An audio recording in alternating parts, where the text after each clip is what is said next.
L'équipe du soir, bonsoir mes amis. Et tiens, j'ai l'impression qu'il y a... Ah non, rien du tout. Non, pardonnez-moi. Je vais reprendre tout de suite le fil de ce que j'allais vous dire. Ce soir, Coupe d'Espagne avec l'Atlético contre Cornellà, une équipe de Détroit pour le deuxième tour. Ça sera juste après la première partie de l'équipe du soir. Présentation express ce soir de nos chroniqueurs de l'équipe du soir. Pourquoi? Puisque la 18e journée a débuté. Le débrief intégral avec les experts que la Terre nous envie, Giovanni Castaldi, Eric Wildermann, Grégory Schneider, Ludovic Obraniak et Sébastien Tarago. J'ai survendu un peu le casting ou pas ce soir? Ça dépend pour qui. Ah d'accord. Ça dépend du tarif. Je suis quand même embêté parce que je me demande à qui je vais pouvoir donner. Il y a une présidence un peu douteuse ce soir, mais... On est partout ce soir. On est partout dans tous les stades puisque première partie évidemment avec quelques matchs et puis vous voyez nos envoyés spéciaux. L'une est à Marseille pour Marseille-Montpellier, c'est Karine Galli. L'homme qui est à Lyon, c'est Bertrand Latour. Et le Stéphanois de service juste devant le bus du Paris Saint-Germain étant David Aiello. Bonsoir madame, bonsoir messieurs. Voilà, France Piron dans quelques secondes va s'activer, c'est maintenant. Ouais. France 7, c'est western ce soir. Ouais, si vous voulez. C'est un hommage à Ludovic Obraniak. Grosse ambiance à Marseille ce soir. Je ne sais pas si vous avez vu dans l'équipe d'Estelle, on verra dans cette émission. Il y a un petit peu le feu, les supporters font la guerre. Nous, on vous fait gagner la maquette, voilà, à bricoler vous-même. Compte Twitter de l'équipe du soir, en RT, on follow et on construit son propre Orange Stade Vélodrome. Merci beaucoup pour ces jolis cadeaux, notre mère Noël. Mais elle a eu que les pattes. Eric Bilderman, ça va on est bien dans le salon là ça va? Il y a une émission de télé quand même. Il va falloir gagner votre pige. Et Candice Roland, ce soir, notre match directeur de cette première partie du thème journée, c'est Nantes-Rennes avec les premiers pas, le retour de Raymond Domenech en Ligue 1. Que se passe-t-il? Est-ce qu'on en est toujours à 0-0? Et oui, c'est la mi-temps sur ce score donc de 0-0 entre Rennes et Nantes. Nantes qui a fait match égal pendant 20 minutes à peu près avec les Rennais. Et puis derrière, la machine rennaise s'est mise en route et a de plus en plus mis en difficulté cette défense nantaise. On a vu d'ailleurs dans le dernier quart d'heure, on a beaucoup vu Corchia, on a beaucoup vu Palois. C'est dire si les Nantais ont été mis en difficulté. Mais pour autant, pas de tir cadré pour Rennes dans cette première période.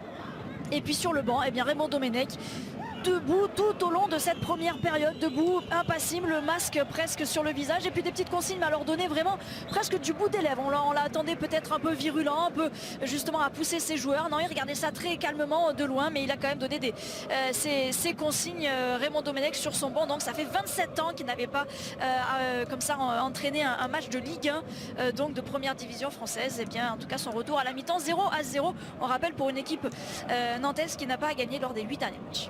Dans quelques minutes, le tour des stades avec Candice. Et puis on aura quelques petites questions. Merci Candice. On vous retrouve un petit peu plus tard. 0-0 donc à la pause entre Nantes et Rennes pour ce derby breton. 0-0, est-ce pour vous un score logique après 45 minutes de jeu? Oui, c'est relativement équilibré. Mais ça s'est rééquilibré, je trouve, parce que Rennes était mieux parti.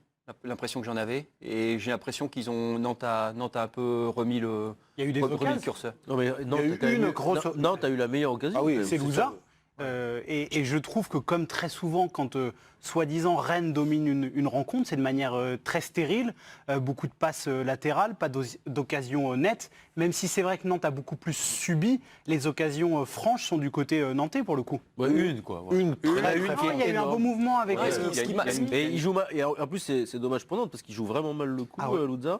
Et il aurait vraiment pu faire mieux. Le 16e minute, vous faites référence à cette action, ce face-à-face de Louza face à Salin. Pourquoi il joue mal le coup, finesse, il doit jouer. Il a quand même la place de la mettre ailleurs. S'il ouvre son pied sur le côté, gardien est sur ses appuis. Après, je suis d'accord, si c'est Thierry Henry, il joue pas au SC Nantes et voilà. Mais là, il la frappe quand même tout droit. Franchement, le gardien, il fait ce qu'il faut, ok. Mais il avait beaucoup mieux à faire. Il peut mieux faire, Ludovic? Oui, il peut nettement mieux faire sur l'occasion. Il arrive lancé, donc il a le temps d'avance par rapport à Lafont, qui se couche d'ailleurs assez vite. Il a l'opportunité, il la prend, je crois, il la prend coup du pied un peu comme ça. Il la tape en force, en fait, il la lève. Alors qu'il y a peut-être un petit plat du pied à mettre tranquillement sur le côté de... En même temps, si c'est face à Lafont, il a bien fait. Mais vous parlez de cette occasion-là. Il a bien fait de la mettre sur Lafont, que ça fait tendance à faire un CSC, quoi. C'est cet extérieur du pied de Colomani, il me semble, il coûte pas. Qui est une occasion tout aussi dangereuse. Il la prend de manière un peu écrasée, mais c'est pas si mal. Ludovic, Oui. cette émission est placée sous le signe de l'élégance et des coups bas. Et Eric regardez. Bilderman vous a Regardez, simplement le remarqué mec. que Louza ne pouvait pas faire avoir un face-à-face face à Lafont, son propre gardien. Vous étiez trompé. C'est Salin. Et c'était Salin. pardon, Il vous le bien faisait sûr. remarquer, évidemment. Vous aurez corrigé. Tu sais que Bien Eric évidemment. ne fait Vous-même, jamais mon cher d'erreur. Ludovic. Mais comme Lafont joue jamais. parfois Mais vous me contre son reprenez équipe, jamais quand j'en fais. Grégory, C'est moche ce que tu fais, est-ce que vous êtes d'accord avec le face-à-face là, de Non, mais Louza? j'ai Il trouvé peut mieux qu'en tout jouer. cas, Nantes a essayé. On sentait qu'au début, ils étaient quand même un peu crispés. Et je trouve qu'ils ont quand même essayé collectivement de prendre le jeu à leur compte. C'est-à-dire qu'ils n'ont pas joué bloc bas. Ils ont avancé sur l'équipe rennaise. C'est plutôt Rennes qui a essayé de jouer bloc bas en essayant Pour de les aspirer. Pour les aspirer. Mais Nantes, en tout cas. pas eu le même non, mais, match. ah non, bah alors là, on est. Ils coulissent, ils sont là, Non, ils non, les ferment, coulisses, ils sont en deux, place. quatre, Non, ils non, sont en non, place, non, ils c'est sont là. la dernière. Vous les avez vus avancer comme ça. Bah oui, franchement, je les ai pas vus une fois, je les ai vus toute la dernière demi-heure, essayer d'avancer, essayer de tenir le ballon. Ah, mais En dis- gros, parce que si on parle de l'animation collective, puisque je pense que la question qui est derrière, c'est quand même Raymond Domenech, ils ont quand même essayé. Moi, j'ai vu City. Voilà, pardon. J'ai vu City, moi. Mais non, mais après, non, mais ça c'est un peu trop facile, parce qu'il y a une marge entre City et le reste, si vous voulez. City, c'est Non, pas mais ça. disons que... j'ai disons que l'impression non, mais qu'il y a moi, pas je suis une marche d'accord à avec toi. l'escalier. Ouais, voilà, ils ont essayé, voilà. Je suis Après, d'accord avec toi regardez dans les la joueurs qu'ils ont. globalité, mais disons que on peut pas non plus dépeindre le tableau d'une équipe nantaise qui d'un coup serait absolument sensationnelle. Non, mais en c'est pas ce qu'on revanche- a dit. On a dit qu'ils Ah, essayaient d'avancer sur l'adversaire. Mais Mais bah, c'est pas- quand ils ont des ballons à jouer, il y a 2-3 combinaisons, c'est vrai. Mais là où je rejoins mes mecs, c'est quand même Rennes qui domine. Il y a un bloc nantais qui est en place. On voit le 4-4-2, ça coulisse. Mais c'est surtout Rennes qui est extrêmement décevant. C'est quand même une équipe qui, en début de saison, était qualifiée pour la Champions League, qui joue face à Nantes, qui est une équipe qui est en grande difficulté, qui vient de changer d'entraîneur et qui est complètement à côté de ses pompes. On n'a rien vu comme d'habitude. Collectivement, c'est une équipe qui est d'une grande stérilité. 29e minute, vous avez fait, vous avez à un moment, vous avez monté peut-être un petit peu imprécis sur les occasions. Moi, j'ai noté une occasion. 16e minute, Louza, Ah, il y a on en a Kolo parlé. Muani aussi. 29e minute, Blas pour Koulibaly. La passe est un peu trop forte et l'attaque est complètement avortée. Et puis un autre mauvais contrôle de Koulibaly, toujours sur un service de Blas à la 30e minute. Est-ce qu'on a la compo en régie de Raymond Domenech? Parce que Raymond Domenech, bon, succède à Patrick Collot, l'intérimaire, mais en fait, il succède à Christian Gourcuff. C'est un 4-4-2, donc très gourcuffien, avec exactement, au milieu des terrains, en charnière centrale, exactement les mêmes hommes de base qu'utilisait Christian Gourcuff. On a Giroto et Palois, en défense, et puis devant, on a Touré et Abed. La petite innovation du côté de Raymond Domenech, c'est que Blas est redescendu, on va dire, un cran plus bas en milieu gauche. Ça a failli payer d'ailleurs avec les deux jolies passes pour Koulibaly. Ça c'est exactement ce qu'avait fait Gourcuff l'année dernière. Hein. C'est-à-dire que Gourcuff- et en fait, Gourcuff avait sorti, avait cassé la paire de demi-défensifs à Beit Touré, sans doute pour des motifs mercantiles, parce qu'il fallait vendre Touré. Enfin, il était un peu question de ça.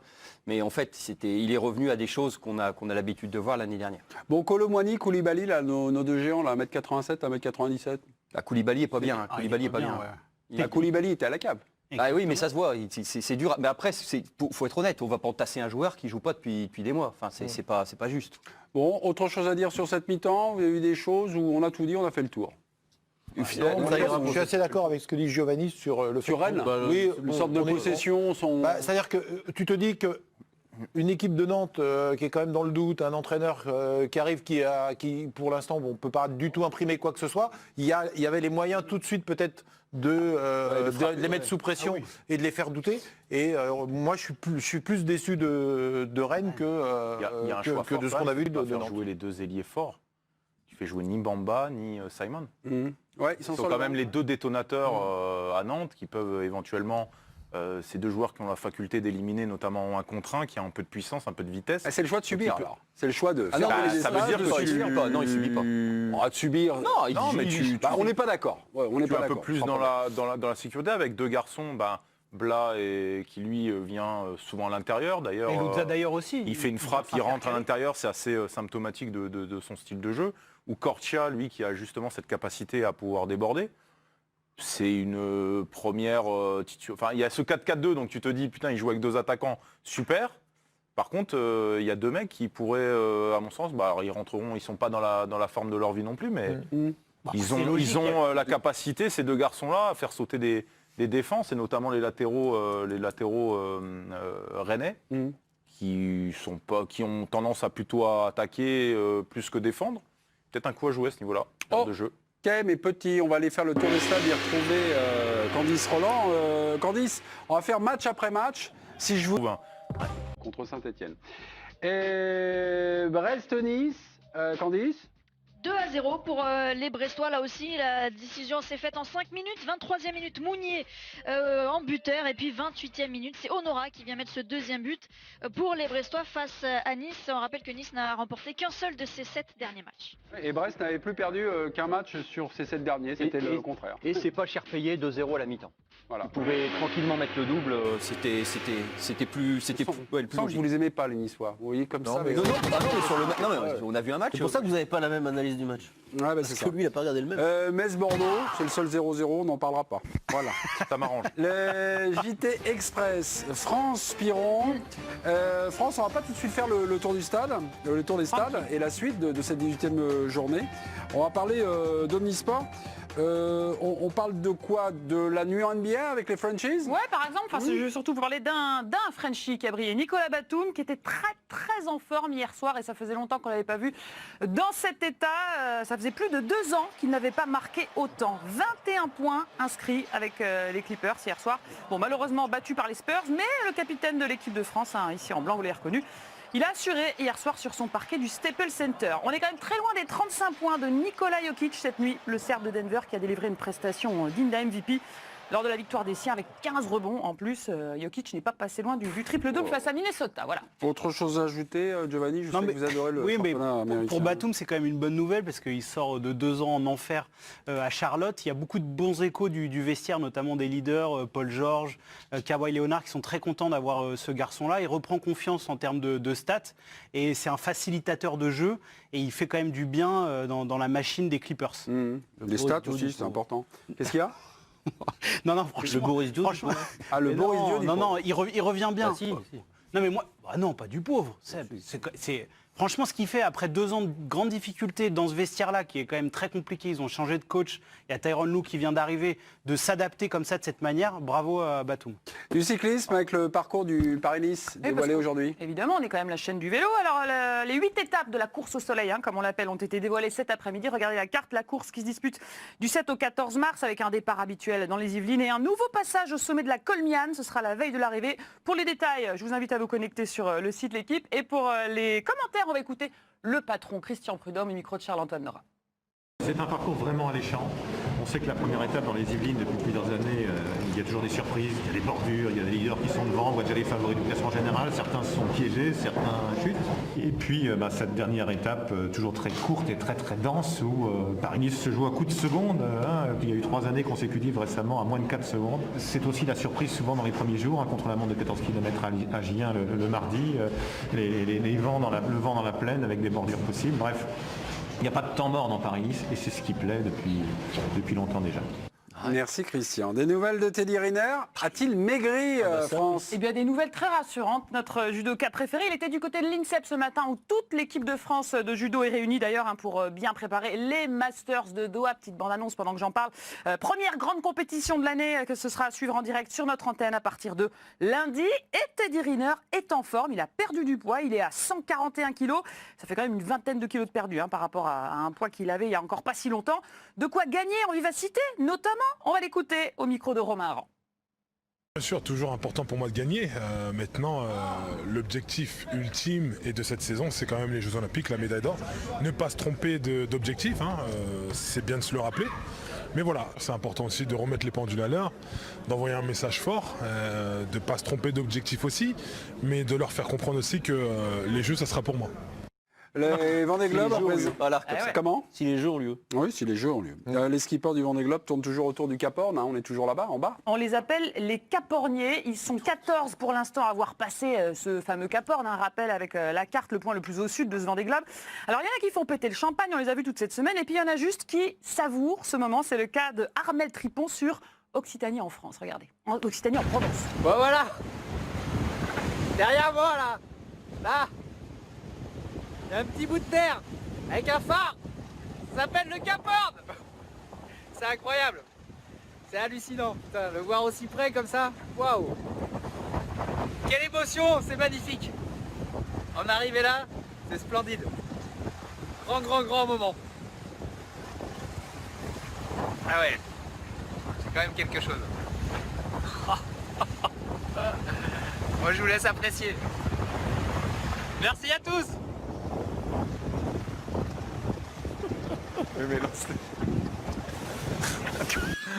Belles images. Ça c'est fait. Greg Schneider, je sais que ça vous fascine. Je sais que ces aventuriers là, du 21e siècle qui passent le Cap Horn. Qu'est-ce qu'il y a, Greg? C'est vrai? Pas ces aventuriers, vous appelez les aventuriers, il n'y a plus personne qui se noie et c'est heureux. Donc non mais tant mieux, je veux dire. Oui, tant mieux qu'il y ait des gens qui Ah, mais ce que je veux dire, bon C'est voilà. pas passé loin quand même, il y a quelques Non, parce que le mec, tu le mets dans un tabur avec sa bouée et on vient le chercher. Après, il a caché. Non, excusez-moi, c'était la thèse de Kevin Escoffier. Est-ce que c'est un miracle? Non, pas du tout. Vous aviez dit que c'était pas un miracle et Kevin Escoffier, qui était à bord du bateau de Jean Le Cab, avait dit que c'était pas un miracle. Il avait quand même un vrai choix, c'est-à-dire le soir, c'était ou cassoulet ou couscous lyophilisé. C'était un peu sa journée se jouait là, mais sinon il avait qu'à attendre. Donc non, c'est très bien, mais enfin, ils sont heureux. J'aime pas quand même beaucoup votre petite ironie mordante quand même. Hein on termine. Non, on continue avec les dunes du Nous, si à Dakar. la en cantine, Arabie on avait le Saoudite. choix entre un cassoulet et un couscous lyophilisé ce soir, je peux te dire, on serait content. Excusez-moi, par la réaction. Eric Bilderman, bienvenue au club. On me dit, Eric Bilderman, vous êtes privé d'infos. Remarquez, ça va pas vous changer. Voilà.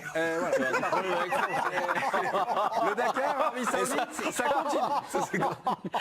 J'ose plus vous montrer des images du Vendée Globe si on obtient ça comme réaction. Oh, bah oui. Mais vous vous rendez pas compte de ce qui se passe. Bon, c'est pas grave. On va en Arabie Saoudite, peut-être que ça va vous plaire un petit peu plus. 4e étape aujourd'hui, encore remportée par Nasser Al-Attiyah, 3e succès d'affilée. Mais Peter Hansel reste leader. Et Sébastien Loeb, alors vous allez me demander, eh bien il continue sa remontée. Il a réussi sa meilleure journée depuis le départ.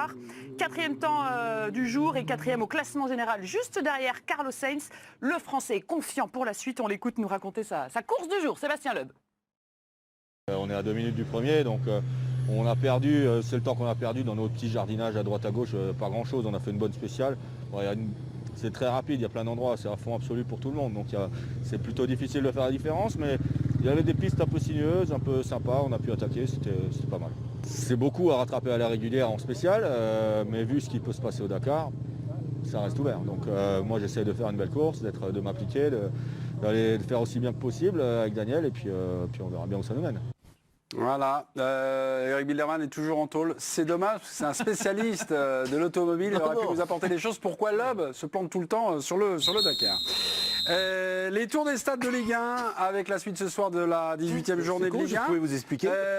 On va où? Saint-Étienne-Paris, c'est bien ça? On va commencer, oui, pour la toute première compo de Pochettino qui est attendu. Je vous propose de retrouver notre envoyé spécial à Geoffroy Guichard. C'est David Aiello avant ce fameux Saint-Étienne-PSG.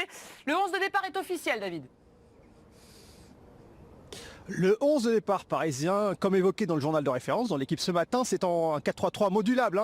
Donc avec Navas dans les buts en défense, Bakker, Kerrer, Marquinhos capitaine et Dagba à droite. Milieu de terrain donc composé de Gay, Herrera et Verratti donc dans ce rôle de 6 qui pourrait être modulé en 8 voire en 10. Et puis devant donc Mbappé, Di Maria et Moiskin à la pointe de l'attaque.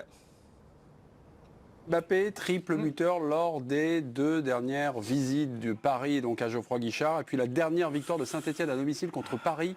Ça date, c'est de plus de 12 ans, c'était le 21 septembre 2008. Depuis 7 défaites, 5 matchs nuls.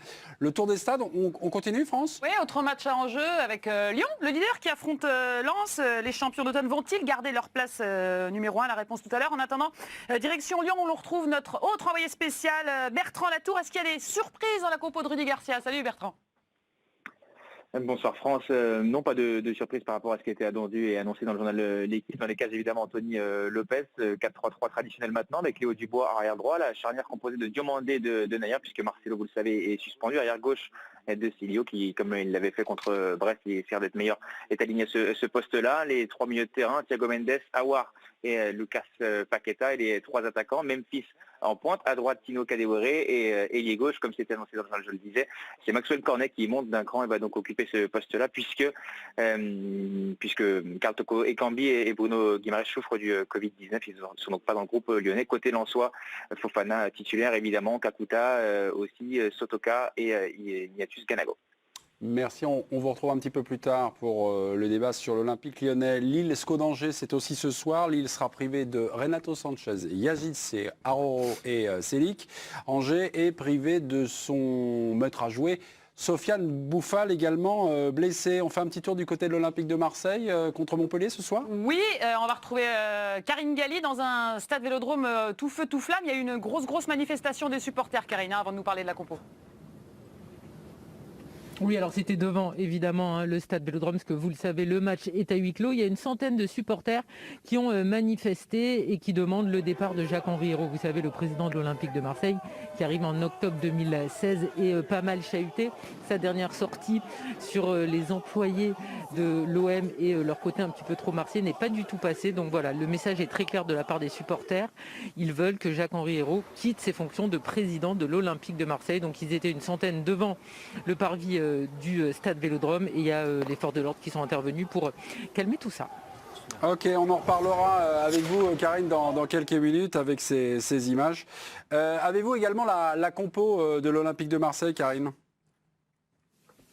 Oui, bien sûr, on a la compo avec Nicolas Chebriand. Alors, il y a déjà une surprise, c'est que Dimitri Payet va débuter l'année 2021 sur le banc. Il n'est donc pas titulaire ce soir. Ça nous donne quoi? Ça nous donne Mandanda dans les buts, Sakai, Nagatomo qui seront sur les côtés. En défense, on retrouve Alvaro et Caletassar.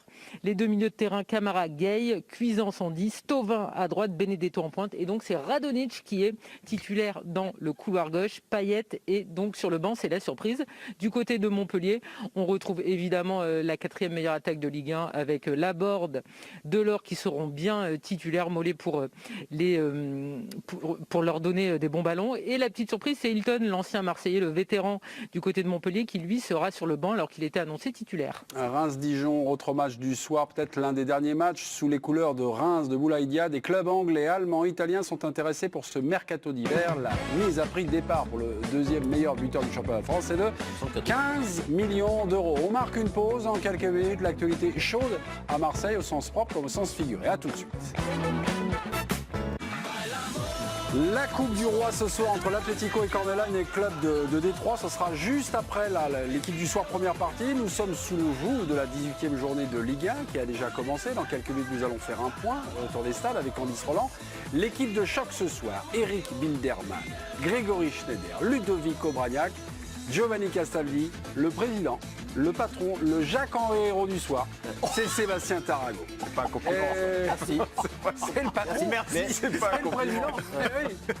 Il y a plein de téléspectateurs avec des fumigènes dehors à la porte. Alors, vous voyez, On va venir dans quelques minutes à Marseille, ça chauffe du côté de Marseille. Candice Roland, le tour des stades et du telle journée, y a-t-il des scores qui ont évolué? Oui, à Strasbourg, notamment 4-0 pour Strasbourg face à Nîmes grâce au doublé d'Ajorc. Ajorc qui aurait pu d'ailleurs marquer un triplé, mais son penalty, le 9e de la saison pour Strasbourg, a été arrêté par Baptiste René. Donc 4-0 pour Strasbourg. On notera du côté de Lorient que les Lorientais vont terminer à 10 depuis la 47e minute et le carton rouge reçu par Delaplace. Donc un partout entre Lorient et Monaco, mais Lorient en infériorité numérique. 0-0 entre Nantes et Rennes, toujours. Rennes qui pousse vraiment dans ce début de deuxième période. Pas de but non plus entre Metz et Bordeaux. Et 2-0 pour Brest face à Nice. Merci Candice. OM Montpellier, le match ce soir aura bien lieu, mais un match avec une surprise marquée, des incidents juste avant la rencontre, juste devant le stade Vélodrome. Karine Galli, juste avant la pause, nous en parlait. Karine, on va revoir évidemment les images tournées par Nicolas Chebriand. Vous pouvez nous expliquer finalement le contexte un peu particulier entre certains supporters et le président de l'Olympique de Marseille, Jacques-Henri Hérault? Oui, c'est Nicolas Chebriand qui allait effectivement au feu, qui a filmé ces images. Il a pu discuter avec quelques supporters, ils étaient à peu près une centaine. Et en fait, le message est très clair pour les supporters de l'OM. Depuis que Jacques-Henri Hérault est arrivé en tant que président de l'Olympique de Marseille, c'était en octobre 2016, il a accumulé les erreurs. En tout cas, c'est l'avis des supporters. Il y a eu évidemment les mercatos ratés, on va en citer quelques-uns, Strootman, Radonjic. On peut mettre évidemment Mitroglou et cette recherche constante du grand attaquant. Il y a aussi des décisions qui ont été prises contre les supporters. Et puis il y a aussi son projet avec toujours des termes ronflants en anglais, des gens qui arrivent, qui doivent relever l'Olympique de Marseille et au final il ne se passe rien. Il y a 200 millions qui ont été dilapidés très rapidement et puis il y a aussi et surtout des attaques envers les Marseillais. En tout cas, les supporters le vivent comme ça et ça, ils ne l'acceptent pas du tout. Vous le savez qu'en décembre dernier, il a déclaré lors d'une interview filmée par ordinateur, je ne sais pas comment on appelle ça, hein, les jeunes doivent connaître, que finalement c'était contre-productif d'avoir parfois des Marseillais employés de l'Olympique de Marseille parce que après 2 défaites, ils étaient dépités. Et ça, c'est pas du tout passé. Donc voilà, les supporters de l'Olympique de Marseille demandent clairement à ce que Jacques-Henri Hérault quitte ses fonctions de président de l'Olympique de Marseille. Mais évidemment, c'est du ressort de Franck Marcoux, le propriétaire, qui lui maintient en place Jacques-Henri Hérault depuis son arrivée. Merci Karine. Karine nous a dressé le tableau sur finalement les choses qui se passent mal entre les supporters et Jacques-Henri Hérault. Ça date pas d'aujourd'hui. Mais là, est-ce qu'on assiste à un véritable divorce ? Est-ce qu'on peut dater ces images et leur donner du sens ? Moi, je donnerais du sens à ces images par rapport au regard qu'il a porté sur l'identité du club, sur le fait que, je crois que dans ses propos, c'était 99%, quand je suis arrivé, des employés de ce club étaient marseillais, c'est trop, c'est un danger, parce que l'émotion, l'émotivité, la passion, la difficulté de pouvoir gérer ce club serait inhérente à l'identité marseillaise. Donc c'est quelque part nier l'identité de ce club qui est effectivement un club volcanique, dans une ville volcanique, avec des supporters volcaniques, avec une culture effectivement du volcan. Mais quand on vient sur la présidence d'un club comme ça, ou dans ces cas-là, on va à Sochaux ou on va à Lorient, ça se passera plus calmement. Il y a un décalage quand même, non Sébastien, entre la formation, on va dire, très, très classique d'un chef d'entreprise, on a l'impression qu'il nous applique toutes les méthodes dans le petit manuel, et puis la gestion d'un club atypique, comme celui de l'Olympique de Marseille, non? Oui, vous ne trouvez pas qu'il y a un décalage? Je sais pas, il est dirigeant en tout cas. Oui, dirigeant, oui, pardon. Ouais. Dirigeant. Mais... Non mais Eric place les erreurs de Jacques-Henri Hérault uniquement sur le plan de la communication. Non, je ne les place pas uniquement, je fais référence à ce qui se passe ce soir. Mais alors en tout cas là tu as mis l'accent sur cela et je trouve qu'il faut élargir largement le débat parce que le problème de Jacques-Henri Hérault, c'est pas simplement sa communication, c'est juste qu'il est très mauvais. Et la plupart de sa qualité principale à ce monsieur, c'est quoi? C'est d'avoir des appuis un peu partout dans les hautes sphères où ça compte. Son réseau. Oui, son réseau, sans doute, oui. Donc partout, hein, évidemment partout. Dans toutes les sphères qui comptent, ici et là. Donc voilà, il est protégé, je ne sais pas comment, pourquoi. On ne comprend pas parce que le bilan est mauvais, voire nul ici, et il est toujours là.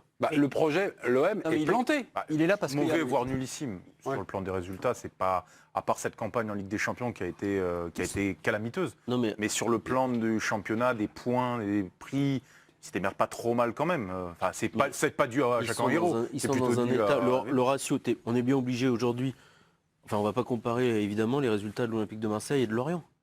Non, mais il faut voir les moyens, il faut voir les moyens qui sont donnés. Et le bilan objectif de Jacques-Henri Hérault est catastrophique.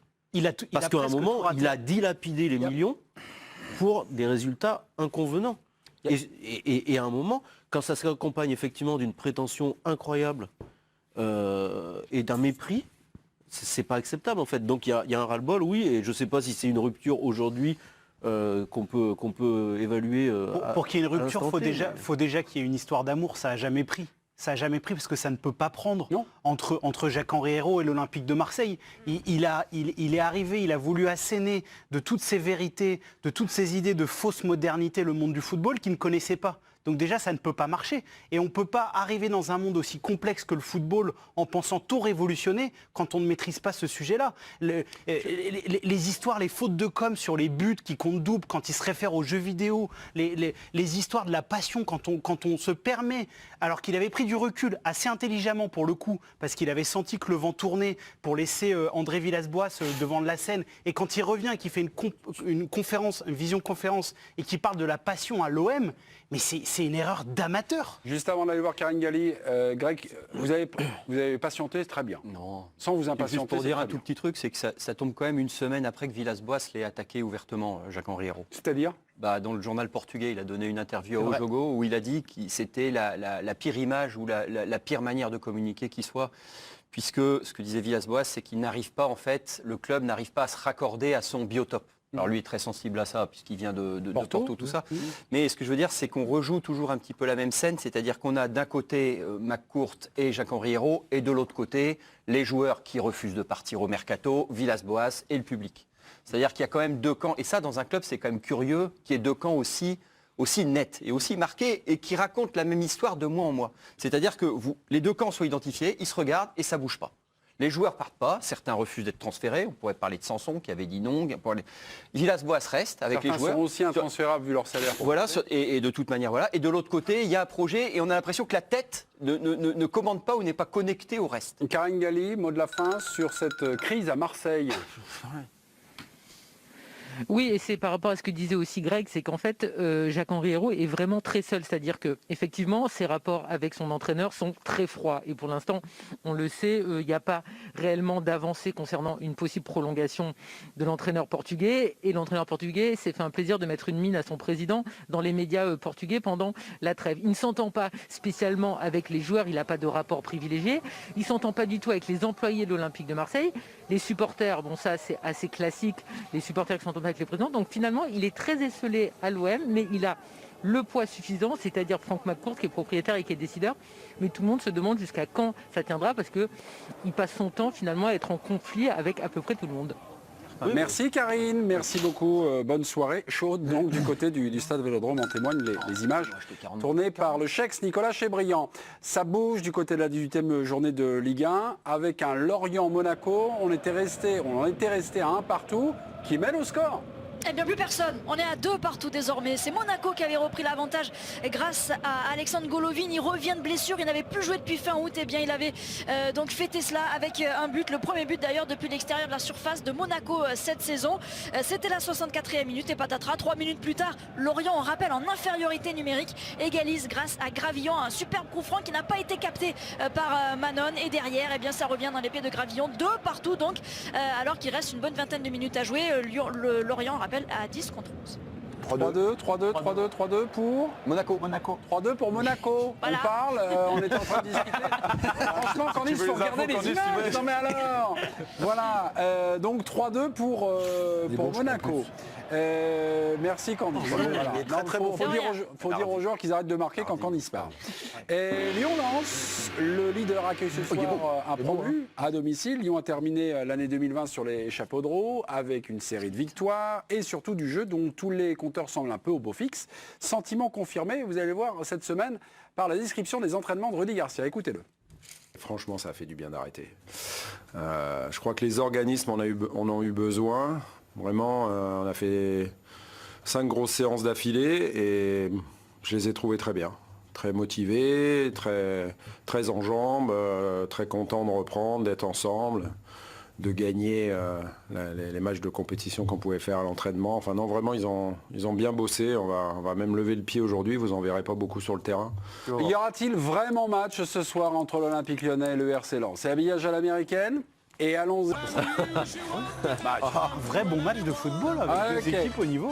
Président. Ouais, match oui. Match oui. Greg. J'ai peur qu'il n'y ait pas match. J'ai peur que non, j'aimerais bien, parce que je ne veux pas interdire aux Lensois, c'est pas moi qui vais jouer le match à leur place, c'est quand même eux qui vont défendre le morceau derrière. Une fois qu'on a dit ça, je trouve que c'est une équipe un peu en surchauffe. En tout cas avant la trêve qui me semblait un peu en surchauffe par rapport à sa valeur, Lens. Et en face, à un moment donné, tous les postes sont doublés, il y a 300 millions d'euros de budget pour la saison, ça c'est une énorme machine.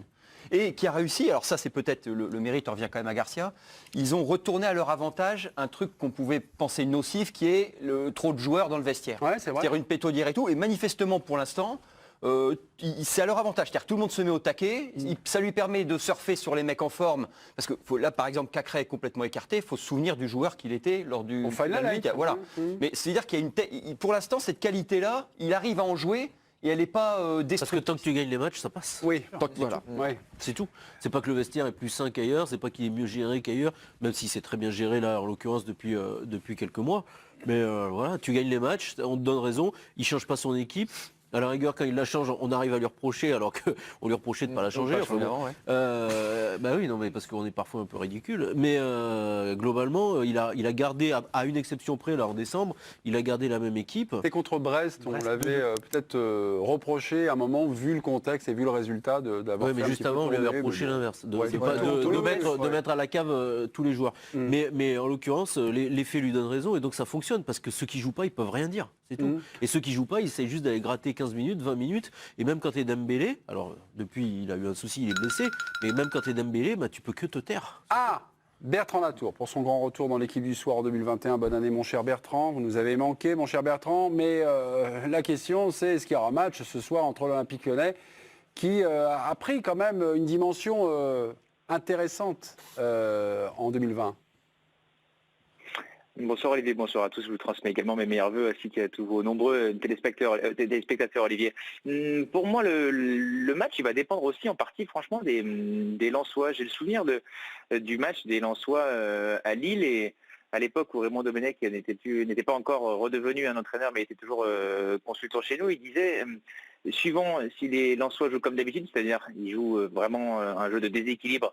S'ils jouent de cette manière-là, ils vont se faire fesser par les Lillois. Il ne le disait pas dans ces termes-là, mais c'est ce que ça voulait dire. Sinon, il y aura peut-être un match plus... je pense que l'équation, c'est un peu la même ce soir à Lyon. Lyon est une équipe qui est très forte encore sur les contre-attaques. Et si les Lensois se jettent un peu trop dans la gueule du loup, j'ai peur qu'il n'y ait pas match en revanche. Si le match dure un peu à 0-0, je pense qu'il peut leur poser de soucis. Parce que Lens, j'entendais ce que disait Greg, mais Lens, ils ont autant de points que Montpellier. Ils ont un match en moins et on est déjà à 17 matchs. On est quasiment à moitié du championnat. On ne peut plus parler d'équipe surprise. Il y a des joueurs de grande qualité, Fofana au milieu de terrain, j'en parlais tout à l'heure, Kakuta également. Donc pour moi, le match pour les Lyonnais, il est loin d'être gagné ce soir parce que c'est un adversaire valeureux en face. Enfin, plus ça dure, plus ça pourrait être compliqué.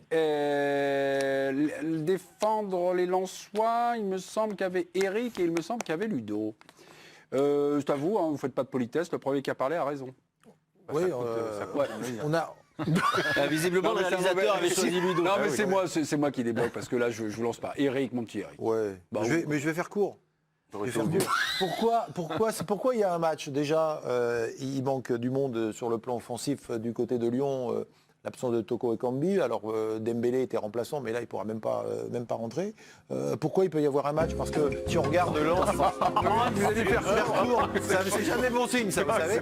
Et pourquoi il va y avoir match?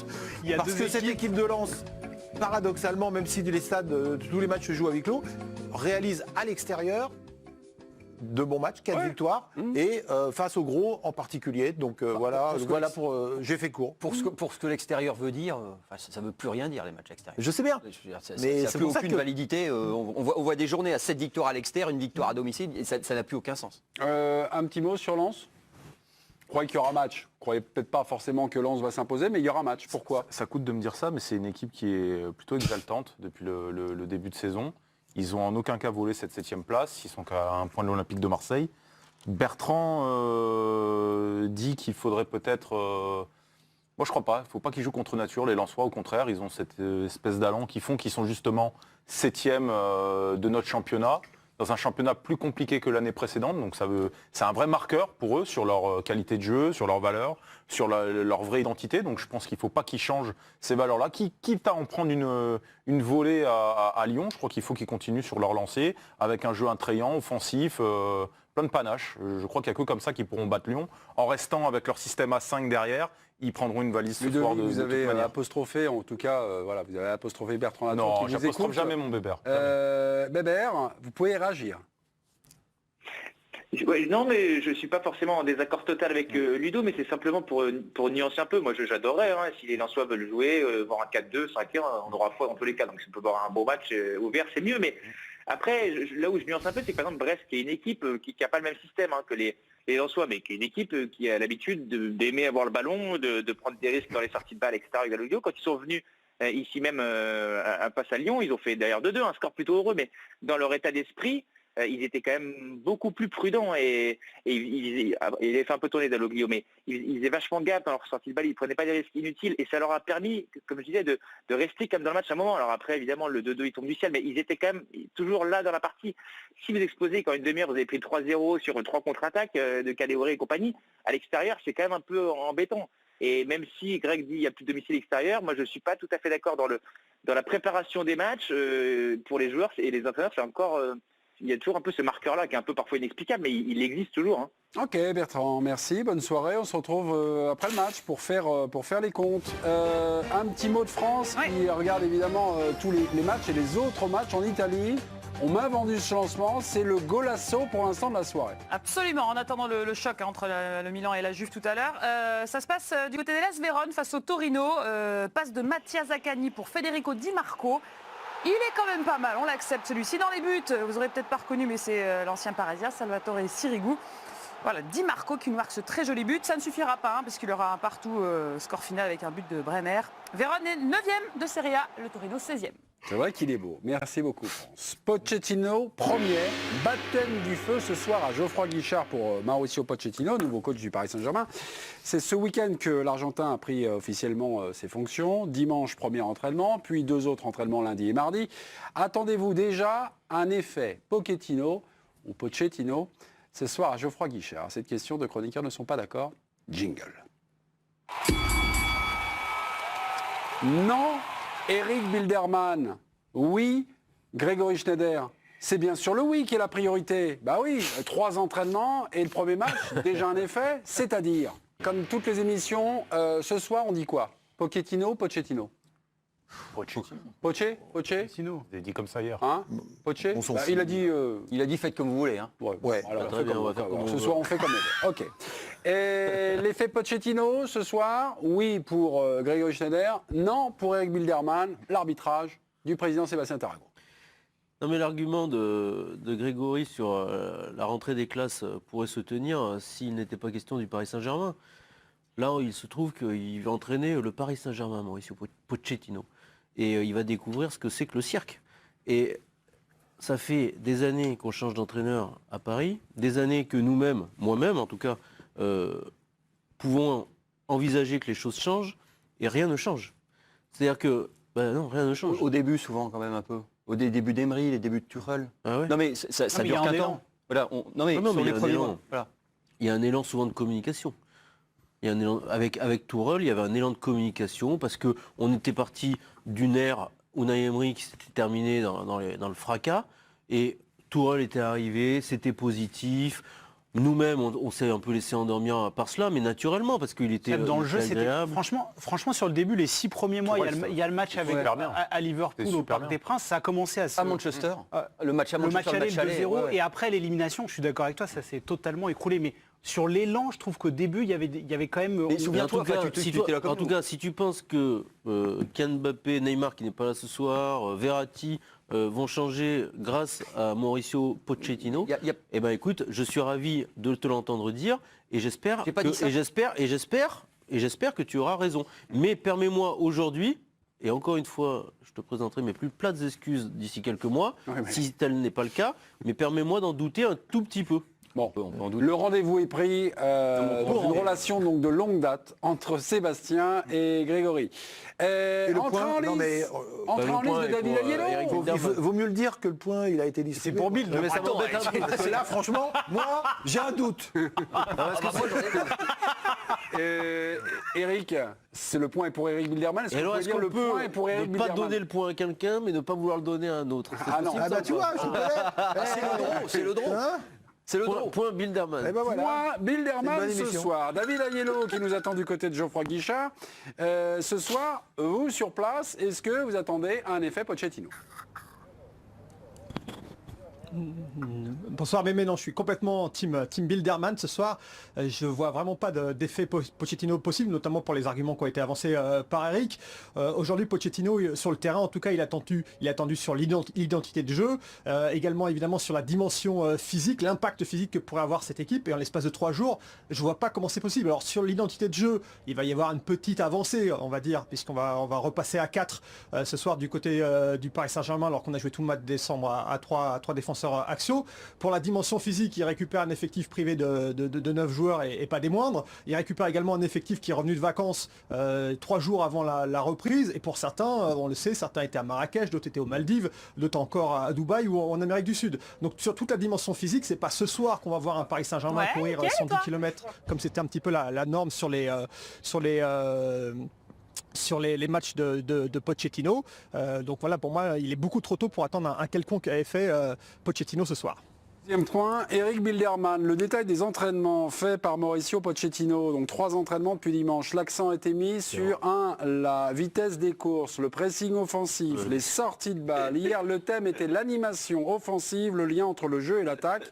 Attendez-vous ce soir à une équipe plus dynamique, et Olivier, plus agressive. Vous prenez là tout ce que vous avez développé. Oui. C'est ce qui correspond à une réalité. Hein. Turel ne Mais faisait vous pas prenez, ça. vous prenez ce que vous avez pu dire il y a 2 ans et demi, il y a 5 ans, ou les mêmes Emery, articles, Turel, et c'est exactement la même Mais chose. on l'a vu. C'est-à-dire que tous les entraîneurs arrivent et disent ouais punaise, on Mais va oui, mais jouer, ils ont- on va développer de Non, mais- l'intensité, le fameux contre-pressing. Alors bon, parce Mais que on l'a- quand un entraîneur arrive, on invente des nouvelles expressions. Bon, c'est du Mais pressing. Sébastien, on l'a vu Mais- avec Emery, tu l'as vu et je l'ai vu. On l'a vu pendant 4 mois, pas plus, mais on l'a vu avec Emery. Moi, Mais je quand l'ai vu. tu l'as avec vu Emery. tout de suite avec Emery? Ah, on l'a vu. Tu l'as vu tout de suite Emery, le seul mec avec qui on l'a pas vu, parce que en réfléchissant, le seul Ça mec a mieux joué avec Unai Emery par exemple et avec plus d'intensité quand Laurent Blanc est parti. Ah oui, les 6 Non, mais premiers mois. alors, Les 6 premiers non, mois. mais, Je veux dire, alors on peut parler de ça parce que Non, mais Laurent Blanc, tout le monde s'accorde à dire que même au moins on savait comment ça jouait, que c'était cohérent, etc. Laurent Blanc, et là donc c'était mieux. Alors. Laurent Blanc, c'est le seul. D'accord. C'est marrant qu'on dise ça parce que Laurent Blanc, c'est le seul qui a eu des difficultés quand il est arrivé. Laurent Blanc, c'est le seul. Il y a eu un match nul contre Ajaccio et il a dû lâcher son 4-4-2. Mais sinon, pour Emery, je l'ai vu. Pour Turel, je l'ai vu. Turel, regardez, il gagne les 8 premiers matchs ou les 9 premiers matchs du championnat. Donc effectivement, ça dure qu'un temps. Non mais oui, mais il y avait des cartons, il y avait des purs. Enfin, donc, tu ça dure rigoles. qu'un temps, mais Attends, on- le premier match. Attends, je veux pas dire de bêtises, mais quand ils vont. C'est pas. Le match à Monaco. C'est pas. Il n'y a pas un match à Monaco. C'est à Ça Guingamp. commence déjà très mal. Non, le match à Monaco, C'est la saison d'après. par Emery C'est Emery, en 2010. C'est Emery, en 2016, c'est la deuxième Quand saison. il perd le titre. C'est la deuxième 2016, saison. 3 C'est buts à 1, la deuxième saison 2016-2017. Ce soir, retour sur la première de Pochettino. Est-ce que vous attendez un Paris Saint-Germain plus agressif, Non, mais plus dynamique? moi, je comprends. Ils n'étaient pas agressifs. Non, mais Ils gagnaient tous leurs matchs. mais- Ce que veut dire Greg, c'est que tu auras peut-être une volonté chez des joueurs de marquer des points parce que c'est un nouveau coach, c'est un sentiment humain. Maintenant, ce qu'Eric a dit, là, il y a trop d'absents.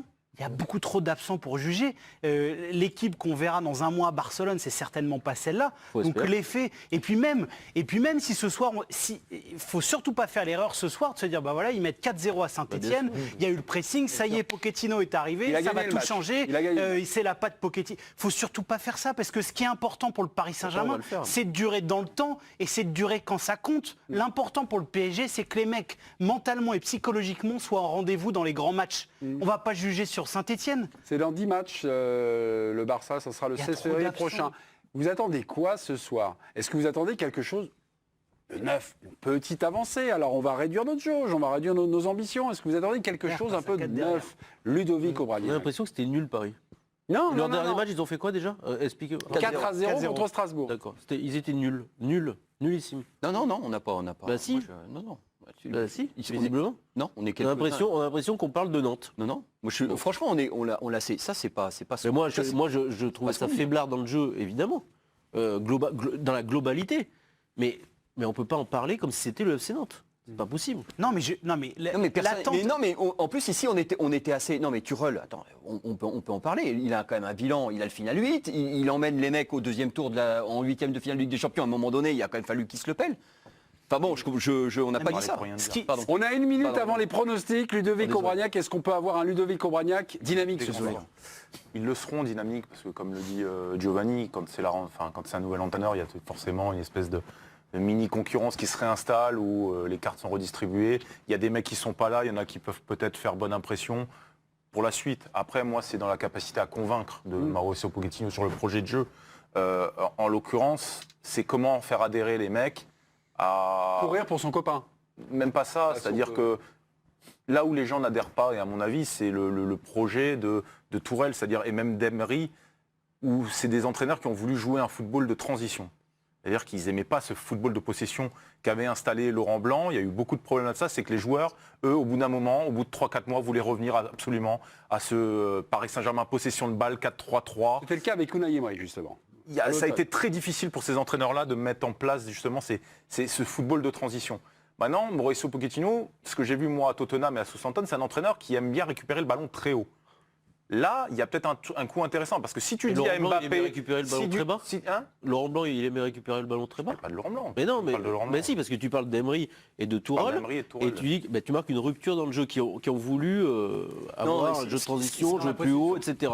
Et arrêter la possession. Mais moi, je connais pas d'entraîneur qui veut récupérer le ballon très bas. À part ceux qui Thomas Tuchel, ce qu'il nous a proposé ces derniers mois, excuse-moi, mais c'était un bloc très bas.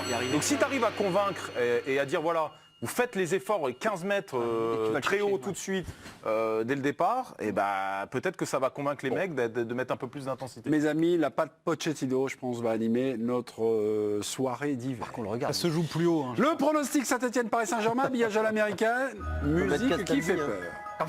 Saint-Etienne, Paris Saint-Germain, score final, Ludovic Obraniak. 3-0. Pour Saint-Etienne ? Pour Paris. Ah, pour Paris. D'accord. Et Grégory Schneider. 0-2. Eric Wilderman. 1-3. Giovanni Castaldi. Vous pouvez commenter. 1-3, oui, j'ai prévu, je veux bien Paris prendre un but.